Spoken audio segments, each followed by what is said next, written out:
Hello guys, this is Rich TV and welcome back to my channel. But before I start the devotional guys, I would like to shout out the following person or channel na napunta rito at na-join sa devotional. Shout out ang Goddess na Daryl Labay, Hernani Magabo, Grant Neil Puertas, Claire Cablanca, Rogen Tabuyan, Johnny Abiden, Rizal, Mariano, Davy Ortez, Rizal Kanda, and to Tima Sonorin, to Mark Binghay, James Dabalos, Fiona Matadling, Clarice Hilado, James Tariao, Ayesa Oracion, Mariel Kaay, Mikaela Burla, Joanna Auditor, Jan Linon Salana, Chelsea Del Pilar, Dave Mansagiton, Kili Abiejo, Roldan Kagalawan, and even to Tim Matulungin, to Kayla Colaste, James Alcontin, Crisal Larusa, Jenlyn Solon, Richel Obogon, to Robicel Solis, to Jalaika Portugana, to Michael Aborita, Jans TV, Connie Vlog, Heart Ponsalan, Retro Vlog, Ping Bertolpo, and to SSC TV of Korea. Shout out na rin sa mga hindi nakisabay na manood sa mga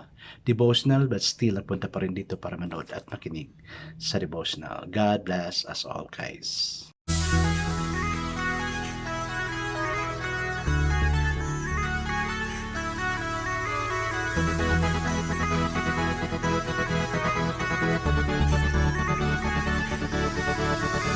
Rich TV, where you heard it, number one is on the top. Good advice is they'll never stop. Rich TV, where you heard it, number one is on the top. Good advice is they'll never stop. Kumusta ang exam ng mga estudyante natin, no? Sana kasi yung exam natin is that is not only for our school but it's a nationwide exam for DepEd. Kaya kumusta yung exam nyo? Sana, no? You have a better result to make you proud and make your parents proud also of you because you have high grades. Sana guys, no, ma-maintain nyo yung, yung pagka-honor student niyo, same way with the parents, na matuwa sila because parents are just there ready to support the students. So, though it's still examination tomorrow, I'm so happy na you are here joining this devotional. Okay guys, let's now proceed to our devotional. Let's open our Bible to 1 Corinthians chapter 11 verses 17 to 33. What we are reading is about the Lord's Supper. And still guys, I'm using the devotion study Bible because the words used is simplified na. Maintindihan talaga natin. Okay? The word of the Lord in 1 Corinthians chapter 11 verses 17 to 33 says, in the following directives, I have to praise for you, for your meeting and do more harm than good. In the first place, I hear that when you come together as a church, there are divisions among you, and to some extent, I believe it. No doubt, there have to be differences among you to show which of you have God's approval. When you come together, it is not the Lord's Supper you eat, for as you eat, each of you goes ahead without waiting for anybody else. One remains hungry, another gets drunk. Don't you have homes to eat and drink in? Or do you despise the church of God and humiliate those who have nothing? What shall I say to you? Shall I praise you for this? Certainly, certainly not. For I received from the Lord what I also passed on to you. The Lord Jesus, on the night he was betrayed, took bread, and when he had given thanks, he broke it and said, this is my body, which is for you. Do this in remembrance of me. In the same way, after supper, he took the cup, saying, this cup is the new covenant in my blood. Do this when you drink it in remembrance of me. For whenever you eat of this bread and drink this cup, you proclaim the Lord's death until he comes. Therefore, whoever eats the bread or drink the cup of the Lord in an unworthy manner will be guilty of sinning against the body and blood of the Lord. A man ought to examine himself before he eats of the bread and drinks of the cup. For anyone who eats and drinks without recognizing the body of the Lord eats and drinks judgment on himself. That is why many among you are weak and sick, and number of you have fallen asleep. But if we judge ourselves, we would not come under judgment. When we are judged by the Lord, we are being disciplined so that we will not be condemned with the world. So then, my brothers, when you come together to eat, wait for each other. If anyone is hungry, he should eat at home, so that when you meet together, it may not result in judgment. And when I come, I will give further direction. Amen and amen. I guess let's not pray. Father God, we many times guilty of taking or partaking of the communion na hindi namin na-release yung mga asking you forgiveness, O Lord God. Lord, thank you for the reminder that we need to be cleansed, O Lord God, to be clean also before partaking of the elements, O Lord God. Kasi kanina, O Lord God, during our worship kahapon is our Communion Sunday, particularly sa mga Protestant and even to the Evangelicals.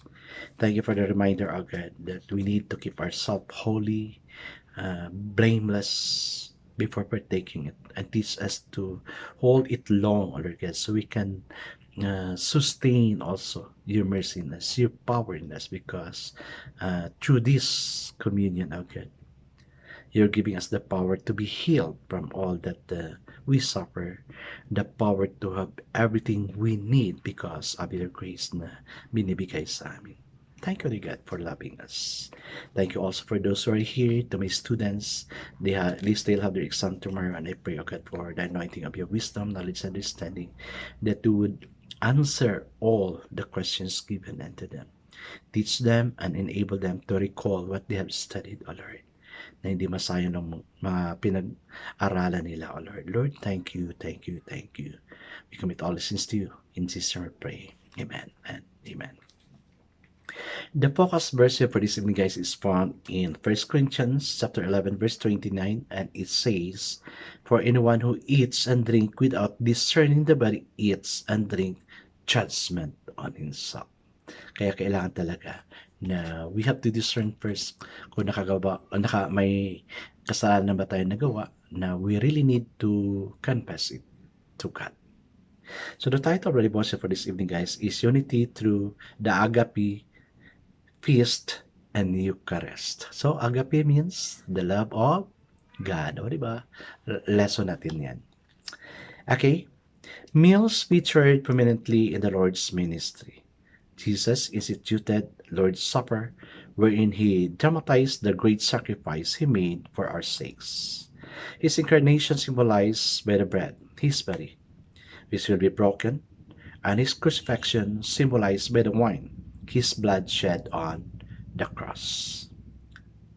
From one loaf, the diverse members of the church declares their common unity in Christ. Sabi nasa natin sa chapter 10, verse 17. The regular and repeated celebration of the Lord's Supper will be occasions by the church for the Thanksgiving or the Eucharistia, fellowship and participation, or the koinonia, remembrance, anamnesia, and proclamation, the katanghilyo, and anticipation, the Maranatha. Sadly, the Corinthian church desecrated the agape feast and the Eucharist. Instead of eating together, the unencumbered rich ate ahead without waiting for the poor and slaves. They did not eat the food brought by the poor, and did not let the poor partake of their better food. Instead of equality, some ate more and others went hungry.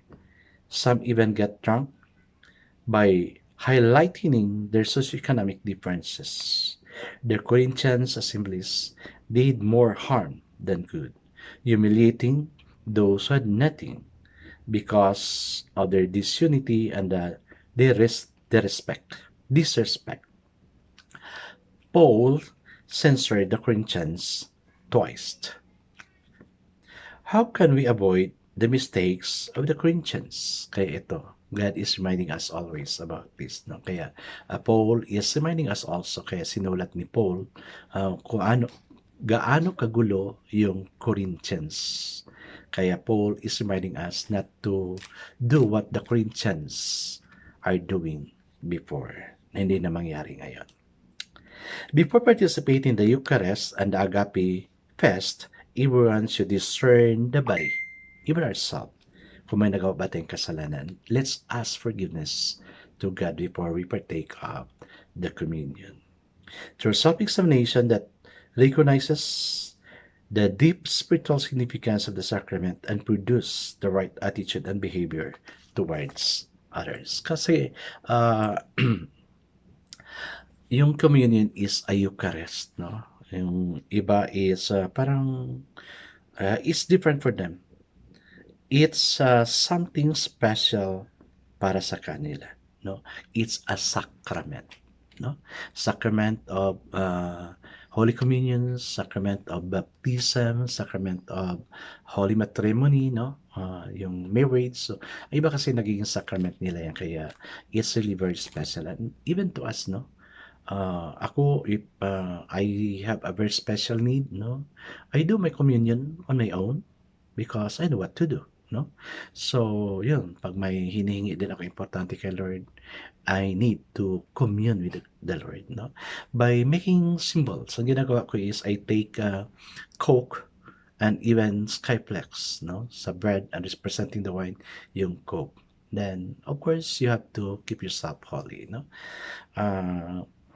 I've been doing this regularly during the COVID time. And at this time, ina-apply ko pa rin if may mga immediate ako na kailangan. Kaya, importante talaga na we need to confess ourselves, no? Cleanse ourselves from all those sins we have done. So God would sanctify us. And of course, because sa ginawa natin, no? God is pleased kasi in-acknowledge natin siya, no? I guess let's not pray.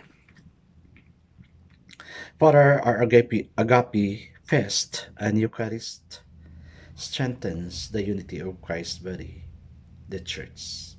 Teach us to do so, Lord God, that we may all be united, eating together of this, what you have entrusted us to eat, to celebrate in remembrance of you, God. Lord, thank you for giving us this lesson as a reminder for us to be holy before partake of the communion.